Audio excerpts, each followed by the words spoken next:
నా పేరు పెట్టబడిన నా ప్రియ సోదరి సోదరులారా, మీరు దేవుని ప్రజలైన మీరు మిమ్మును మీరు తగ్గించుకొని ప్రార్థన చేసి ఏం చేయాలంట? ప్రార్థన చేసి వెతికి ఏ మార్గం విడిచిపెట్టాలి? కొంతమంది మార్గాలు దిద్దుకోరు, క్రియలు దిద్దుకోరు. ఏ పనులు ఆ పనులు ఆ పనులే, ఈ పనులు ఈ పనులే. ఒక పిల్లడంట వాళ్ళమ్మ అందంట, ఒరే మనము కుందేలు పిల్లని పెంచుకుందాం, నువ్వు వెళ్ళి ఏం చేయాలి? ఆ షాప్కి వెళ్ళి కుందేలు పిల్లని తీసుకురా అన్నాడంట. సరే షాప్కి వెళ్ళాడు. వెళ్ళి కుందేలు పిల్లని తీసుకుని వాడు చక్కగా ఆ పంజరంలో పెట్టి దాన్ని ఇచ్చాడు. వస్తూ ఉంటే దారిలో స్నేహితుడు కనపడ్డాడు, క్రికెట్ గ్రౌండ్ కనపడ్డాడు. ఈ లోపు ఆ క్రికెట్ దగ్గర దాన్ని విడిచేసి ఆటలు అయిపోయాడు. ఈ లోపు అక్కడ ఉన్న ఆడతాయిని పిల్లలు ఏడ్పించడానికి ఏం చేశారంటే అందులో నుంచి కుందేలు పిల్లలు తీసి 10 పిల్లలు అందులో పెట్టేశారు. ఎందుకు ఏం పెట్టారు?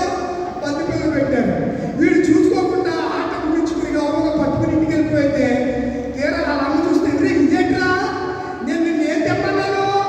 కుందేలు పిల్లలు తెమ్మన్నాను, నువ్వేంటి తెచ్చావు? 10 తెచ్చావు. అయ్యి బాబాయ్ ఇంత పని జరిగింది ఏంటి అని చెప్పి మరలా ఇంటి దగ్గర నుంచి మరలా ప్రయాణమై మన నాటికి వచ్చేటప్పటికి మళ్ళా కరెంట్ లాగేసింది. మళ్ళా క్రికెట్ ఆడడం ప్రారంభించాడు. ఈ లోపు వాళ్ళు ఏం చేశారు? మళ్ళా 10 పిల్లలు తీసేసి కుందేలు పిల్లలు పెట్టేశాడు. వీడు మళ్ళా వచ్చి ఏం చూసుకోవట్లేదు, మళ్ళీ పట్టుకుని షాప్కి వెళ్ళిపోతే షాప్ నువ్వు నాకు 10 పిల్లలు ఇచ్చావని ఆయన మీద గొడవ చేస్తుంటే వాడు తీసి చూపిస్తే అది ఏం పిల్లది? కుందేలు పిల్ల. అంటే ఇప్పుడు ప్రాబ్లం ఎక్కడుంది? ఎవరిలో ఉంది? వీడిలోనే ఉంది. వీడు లోకములో ఉంటూ పట్టుకెళ్ళాలి, కరెక్ట్గానే పట్టుకెళ్తున్నాడు ఇక్కడి నుంచి. కానీ మధ్యలో ఏమైపోతుంది? చాలా మంది అంతే, మందిరంలో నుంచి వాళ్ళు బాగానే ఉంటారు, తల్లిదండ్రుల దగ్గర నుంచి వాళ్ళు బాగానే ఉంటారు. ఇంకా లోకంలోకి వెళ్తే అబ్బా వీళ్ళ నడక చూడాలి, వీళ్ళ మాటలు ఎంత పెద్ద పెద్ద ముదురు మాటలు మాట్లాడతారో ఏమి. చాలా మంది నేటి దినాల్లో అలాగే ఉన్నారు పిల్లరా.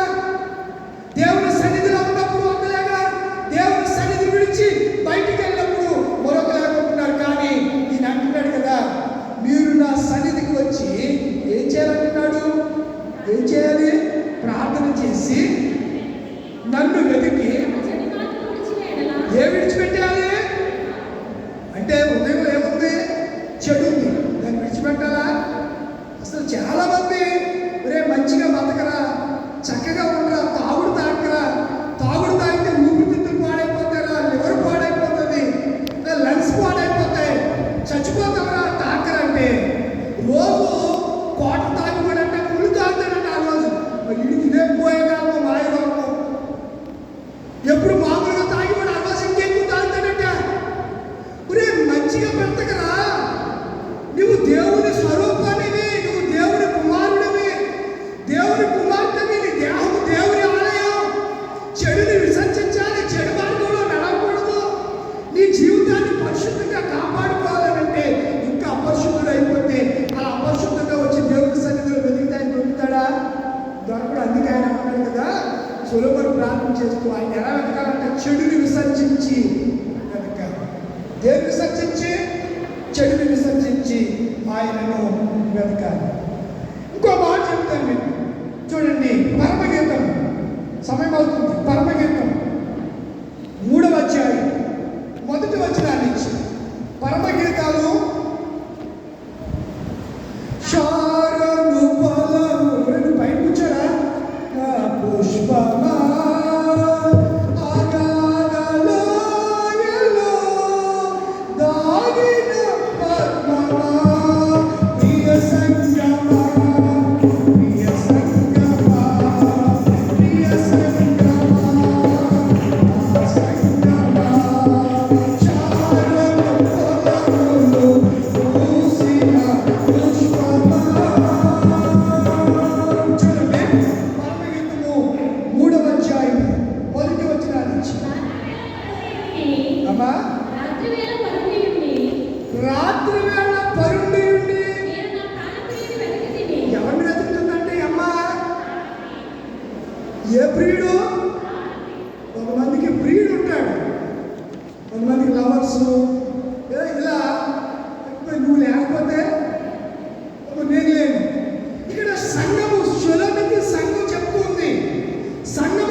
పెద్ద వయసు అంటే వాడికి లేట్గా ఈ సెట్ రాసి వచ్చాడు. ఎంసెట్ రాస్తారు.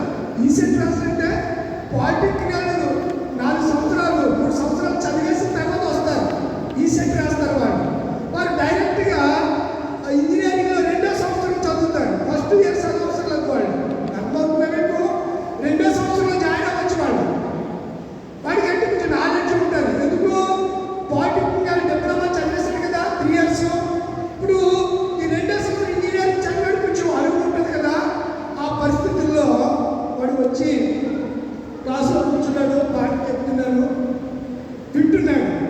వింటూ మామూలుగా ఫోన్ ఎలా చేయాలి, లోపలికి ఎక్కడ పెట్టాలి, బ్యాగ్లో పెట్టుకోవాలి. క్లాస్కి వచ్చే ముందు చేతిలో ఆ అబ్జర్వేషన్ బుక్ తప్ప ఏ గుండానికి వీల్లేదు. నేను అలాగా త్వరగా 45 మినిట్స్లో త్వరగా చెప్పారు కదా అని నా ఉద్దేశం చెప్తుంటే వీడు ఫోన్ తీసుకుని చాటింగ్ మొదలెట్టాడు.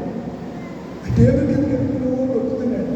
నేను అటు చూస్తున్నాను. కాసేపు ఏం చేస్తున్నాడు, ఏ తలకాయ పోటీ వచ్చి తల కింద పెట్టుకున్నాడని సరే అని ఈ చేతి నుంచి వేసుకుంటూ అలా నడుచుకుంటూ వెళ్ళాడు. వాడు ఇంకా నన్ను ఏం చూడట్లేదు. వాడు నన్ను చూడలేదు. ఎందులో ఏమైపోయాడు, ఆ ఫోన్లో ఏమైపోయి వాడు ఇష్టానుసారంగా ఫోన్ లాగేసి 2 రోజులు చూపించాను. ఫోన్ నేనేం చూడలేదు కదా. అయినా బ్యాటరీ నాకే పెడుతుంది చెప్తుందా. అందులో ఇంజనీరింగ్ స్టూడెంట్లు వాళ్ళు టెక్నికల్గా ప్యాటర్న్ పెడతా ఉంటారు. ఏ పాస్వర్డ్ పెడతాడో మనకు తెలియదు. అయినా మనకు అంత అవసరమా? వాడు ఇండివిజువల్ లైఫ్లో వాడి వ్యక్తిగత జీవితం మనకు అంత అవసరంగా. మనతో ఉన్నప్పుడు లేకపోతే మీరు మందిరంలో ఉన్నప్పుడే మిమ్మల్ని ఎలా దేవునికి సజీవ యాగంగా సమర్పించాలి, పవిత్రులని కన్యకను ఒక్కడే పురుషుడికి క్రీస్తుకి ఎలా అంకితం చేయాలనే ఆలోచన దృక్పథంలో ఉంటాం. ఇప్పుడు సంఘాన్ని గురించి మాట్లాడుతూ ఈ శులమితి సంఘం అంటుంది కదా, రాత్రి వేళలో పడుకుని నా ప్రాణప్రియుణ్ణి వెతికి తిని ఏంటి వెతికితే కనపడ్డా? ఆయన కనపడతాడు కదా. వెతికాలి కానీ ఎక్కడ పడుకుని ఎదుగుతుందంట. మంచం దేనికి సాదృశ్యం చెప్పడమ్మా. మంచం నిద్రకి సోమని దేవుని సన్నిధిలో మంచం మీద పడుకుని వెతకటం కాదు, మోకరించాడు. సొలొమోను జ్ఞానం పొందడానికి ఏం చేశాడు? దహన బలి అర్పించాడు, అంటే ప్రార్థన చేశాడు. ఈమె లేచి ప్రార్థించాడు. సంఘం కూడా నేడు నిద్రపోతుంది. మంచాల మీద ఉండి వెతుకుతున్నారు. అందుకే సంఘం అద్భుత కార్యాలు మనం చూడలేకపోతున్నాం. ఈ వంటుంది కదా, నేను మంచం నుండి వెతికాను, దొరకలేదు. ఇప్పుడు అనుకుంటుంది, నేను ఇప్పుడు లేచాను. ఎక్కడికి వెళ్తాదంట? పట్టణంలోనికి వెళ్ళి వెతుకుతును. రాజవీధుల్లోని తిరుగుతును. నా ప్రాణప్రియుడు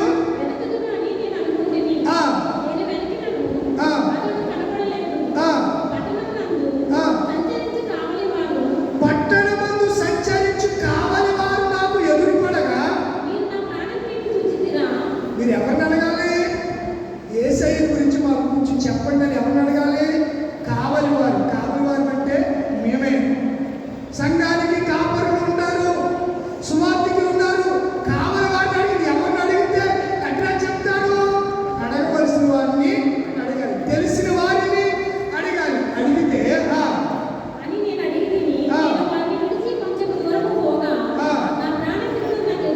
వారిని విడిచి దొరికడా లేదా?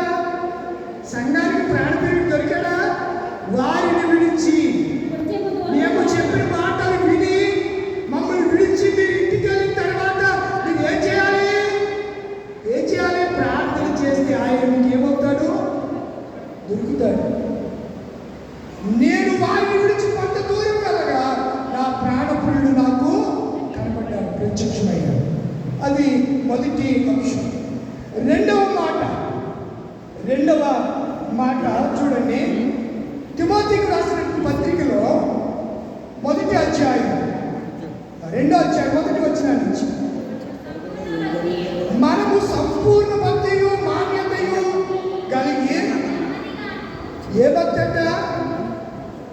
భక్తి? సంపూర్ణ భక్తి. సంపూర్ణ భక్తియు మాన్యతయు కలిగి ఆ సుఖముగాను బ్రతుకు నిమిత్తము అందరికంటే ముఖ్యముగా ఎవరి కొరకు? మనుషులందరి కొరకు. మన మనుషులందరి కొరకును, రాజుల కొరకును, అధికారుల కొరకును ఏమేమి చేయాలంట? విజ్ఞాపనలు, యాచనలు, ప్రార్థనలు చేయాలి. ఎవరి కొరకు? మనుషులందరి కొరకు. ఎవరు చేస్తారు? సంపూర్ణ భక్తి కలిగిన చేస్తారు. భక్తి లేనివాడు ప్రార్థించగలడా? భక్తి లేనివాడు దేవుని వెతకగలడా? భక్తి లేనివాడు దేవుని సన్నిధికి వస్తాడా? ఒకవేళ వచ్చిన భక్తిహీనుడు దేవుని సన్నిధిలో ఉంటాడా? ఉన్న దేవుడి వాక్యం వింటాడా? భక్తిహీనుడు వినడు. కనుక భక్తులైనటువంటి మనము, వెతుకుచున్న మనము మనుషులందరి కొరకు ఏం చేయాలి? ప్రార్థన చేయాలి. మూడవ మాట చెప్పి ముగిస్తాను. లూకాసు వార్త. బోల్డ్ రిఫరెన్స్లు ఉన్నాయి. ఒక్కొక్క మాట వివరించడానికి బోల్డ్ సమయం పడుతుంది. చూడండి, లూకాసు వార్త 11వ అధ్యాయము. లూకాసు వార్త 11వ అధ్యాయము 10వ వచనం చదవండి. అడుగు ప్రతి వానికి ఇయ్యబడును. అడుగు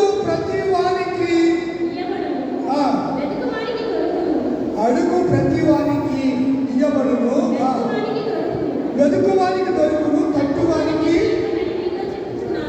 అని చెప్పి 13వ వచనానికి వచ్చేయండి. పరలోకమందున్న మీ తండ్రి తన్ను అడుగు వారికి ఆయన ఏమేమిస్తాడు? ఇహలోక సంబంధమైన ఈవులతో పాటు పరసంబంధమైన ఆశీర్వాదమనే పరిశుద్ధాత్మను ఆయన ఇస్తాడు. కావాలా పరిశుద్ధాత్మ? ఎప్పుడు మన అవసరం కొరకు అడుగుతున్నావా? ప్రభువా, నన్ను పరిశుద్ధాత్మతో నింపు, నన్ను పరిశుద్ధపరచు, నన్ను పవిత్రుడిగా చేయి, ఈ సోపు కంటే తెల్లగా నన్ను కడుగు, ఏమంటే తెల్లగా నన్ను కడుగు, నా పాపము పోగునట్లు నన్ను కడుగు అని మనం అడుగుతున్నావా? ఆయన కడుతూ ఉండగా మనము ఆయన వెతకాలి, ఆయనను తట్టాలి. మనుషులందరి కొరకు దేవుని తలుపు మనం తడితే ఆయన ఏం చేస్తాడు? చాలాసార్లు తిమోతి గారికి చెప్పినట్టు రీతిగా మనం ప్రార్థన చేయి. యెహోవా నన్ను దీవించు, నా కుటుంబాన్ని దీవించని. మన గురించే మనమే, మన అవసరం గురించే వెళ్ళి తలుపు ఇతరుని యొక్క అవసరంతో నిమిత్తం కూడా మనం ఏం చేయాలి? తలుపు తట్టాలి. ఎవరో దారిపోయే ఒక స్నేహితుడు తన ఇంటికి వస్తే అతను వెళ్ళి మరొక స్నేహితుడు తలుపు తట్టాడా? కాబట్టి తట్టాడా లేదా? తడితే అతడు కాసేపటికైనా తీశాడు. నా పిల్లలు ఉన్నారు, చిన్నపిల్లలు లేవలేనన్నా తర్వాత తన స్నేహితుడైనందున మాటికి తట్టుచున్నందున తలుపు తీయక మానలేదు. తలుపు తీశాడు. కావలసిన 3 రొట్టెలను ఇచ్చాడు. అవి పట్టుకెళ్ళి తన స్నేహితుడి కొరకు అతను మన ఆకలి తీర్చాడు.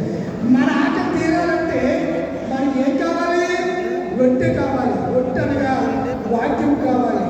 వాక్యం కావాలంటే మనం ఏం చేయాలి? దేవుణ్ణే తట్టాలి, దేవుణ్ణే వెతకాలి. పరిశుద్ధాత్మ కావాలంటే దేవుణ్ణే అడగాలి.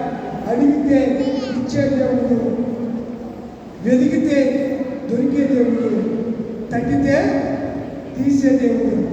కనుక పురుషోత్తం చౌదరి గారు పాట రాస్తాయి అంటాడు కదా, ఉదయం పన్నెండు తలుపు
చివరి మాట, ఎవడైనా నా స్వరం తలుపు తీస్తే నేను అతను ఇద్దరికి కలిసి ఏం చేస్తాం కదా. ఇంకా ప్రభువే ఒకసారట దేవుడు యేసయ్య గారిని అడిగారంట, యేసయ్య నువ్వు అక్కడికి వచ్చిన తర్వాత నువ్వు నా ఎదుట నిలబడతావా అంటే అన్నాడంట.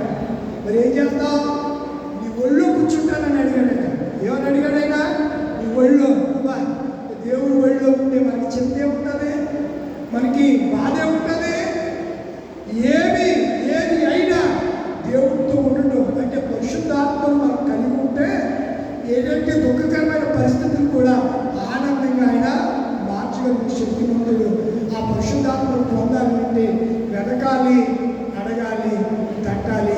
అప్పుడు మాత్రమే పరిశుద్ధాత్మతో పాటు లోక సంబంధమైన ఈవులను మనకి అట్టి కృప దేవుడు మీ అందరికీ అనుగ్రహించుగాక. దయచేసి నిలబడండి. సమస్త జ్ఞానం ఇచ్చిన దేవుని, సమస్త జ్ఞానం ఇచ్చిన దేవుని సమాధానం యేసుక్రీస్తు వల్ల మీ ఉదయం తరపులు కావాలి గాక. ఆమేన్.